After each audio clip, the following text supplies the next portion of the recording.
आज आपण बनवणार आहोत मटरचा क्रिस्पी मजेदार नाश्ता। वरून कुरकुरीत आणि आतमध्ये सारण भरलेली ही रेसिपी बनवायला आपण सुरुवात करूया। तर आता या ठिकाणी मी अर्धा कप मटर घेतले।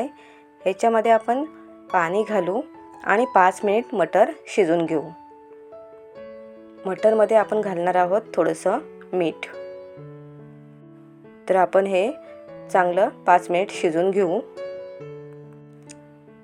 मी एक कढई घेतली, त्यामध्ये घातले 1 कप पाणी। पाणी गरम झाल्यावर 1 चमचा जिरं, चवीनुसार मीठ, चिली फ्लेक्स, थोडीशी कोथिंबीर, उकळी आल्यानंतर 1 कप रवा घालायचा आहे आणि ह्याला चांगलं मिक्स करून घेऊ। रवा बारीक असेल तर बारीक घातला तरी चालेल किंवा आपला नेहमीचा रवा असेल तो घातला तरी चालेल। अगदी 1 मिनिटासाठी याच्यावर झाकण ठेवून आपण याला शिजून घेतले। गॅसची फ्लेम स्लो ठेवली। तर आता हे चांगलं शिजलंय। मी आता हे थंड करून घेणार आहे। तर आता आपण एका बाउलमध्ये रवा काढलाय, त्यामध्ये थोडंसं तेल घालू आणि याच्यावर झाकण ठेवून 10 मिनिटासाठी आपण हे बाजूला ठेवून देऊ, म्हणजे आपला रवा चांगला फुलेल। मटर आपला शिजलेला आहे, त्यातलं पाणी आपल्याला काढून घ्यायचं आहे। या ठिकाणी मी 2 चमचे पोहे घेतलेत, त्यामध्ये पाणी घालून आपल्याला पोहे चांगले भिजून घ्यायचे आहेत। तर हे मी बाजूला ठेवते। आता मटरला मी मॅशरने चांगलं मॅश करून घेतलेलं आहे। त्यामध्ये आपण घालणार आहोत आलू भुजिया शेव। शेवही आपण अर्धा कप घेतलेले आहे। त्यानंतर आपण जे पोहे भिजत ठेवले होते पाणी काढून तेही यामध्ये घालून घेऊ। एक बारीक चिरलेली मिरची, थोडीशी कोथिंबीर, अर्धा चमचा मिरची पावडर, थोडंसं मीठ घातलंय। आता हे आपण हाताने चांगलं मिक्स करून घेऊ। आलू भुजियाऐवजी तुम्ही भावनगरी शेव वापरली तरी चालेल। आता आपण हे चांगलं मिक्स केलंय। तर आता हाताने बघू याचा बॉल बनतोय का। तर हे बऱ्यापैकी आपला बॉल बनतोय, म्हणजे आपलं सारण आता तयार आहे। आता आपण रवा घेऊ आणि त्यालाही थोडंसं मळून घेऊ। हे चांगलं मळून घेतलं म्हणजे आपलं सारण बाहेर येणार नाही, त्याच्यामुळे हे छानपैकी मळून घ्यायचं आहे। आपण ह्याला मटर कचोरी बोलू शकतो।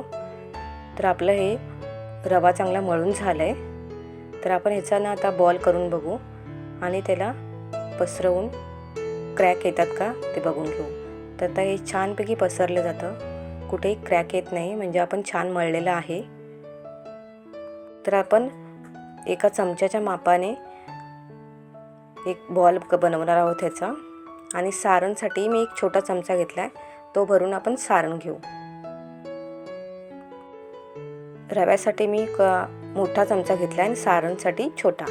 तर आता तुम्ही हाताने मी बनवते पाहू शकता, छानपैकी बनलं जाते, कुठेही क्रॅक येत नाही। तर आपण आता सारण ह्याच्यामध्ये घालू आणि हे पॅक करून घ्यायचं आहे। ज्या पद्धतीने आपण लाडू करतो त्याच पद्धतीने हे पॅक करायचं आहे। तर आता हे छान पॅक झालंय हाताने असं गोल करून। तर आता पाहू शकता किती छान बॉल बनला आपला मटर कचोरी। तर आता मी ही बाजूला ठेवते, किंवा दुसऱ्या पद्धतीने आपण पोलपाटावर पोळी छोटीशी लाटून असंही बनवू शकतो। आपल्याला इथे पीठ वगैरे घ्यायची गरज नाही, हे अगदी सहज लाटलं जातं। तर आता या पोळीमध्ये आपण सारण भरू आणि बंद करून घेऊ। बनवायलाही सोपं आणि घरातील सगळ्यांना आवडेल असा नाश्ता आहे। तर ह्याच पद्धतीने मी सर्व कचोरी आता बनवून घेणार आहे। पाहू शकता किती छान बनलंय। तर आता आपल्या सर्व कचोरी बनवून झालेल्या आहेत। तर आता मी इथे आप्पे पॅन घेतले आणि त्याला स्लो फ्लेमवर थोडंसं गरम केलं। आता त्यामध्ये आपण आपले मटर बॉल हे ठेवणार आहोत आणि वरून आपल्याला थोडंसं तेल सोडायचं आहे। गॅसची फ्लेम स्लो ठेवली आहे। इथे जेमतेम आपल्याला अर्धा पली तेल लागलेलं आहे। तर हे मी 5 ते 6 मिनिट छानपैकी स्लो फ्लेमवर शिजून घेतलंय। तर आता हे आपण सगळे बॉल उलटे करू, दोन्ही बाजूने आपल्याला हे शिजून घ्यायचे आहेत। दुसऱ्या बाजूलाही मी 5 मिनिट हे शिजून घेतलं आहे। आता पाहू शकता किती छान बनलेलं आहे। तर आता एका प्लेटमध्ये मी हे सगळे बॉल काढून घेते। तर आता आपली मटर कचोरी बनवून तयार आहे। तर तुम्ही ही पाहू शकता किती छान आणि क्रिस्पी बनलेली आहे। वरून कुरकुरीत आणि आलू भुजियाची छानपैकी चव, ही कचोरी खूप छान लागते। थँक्यू।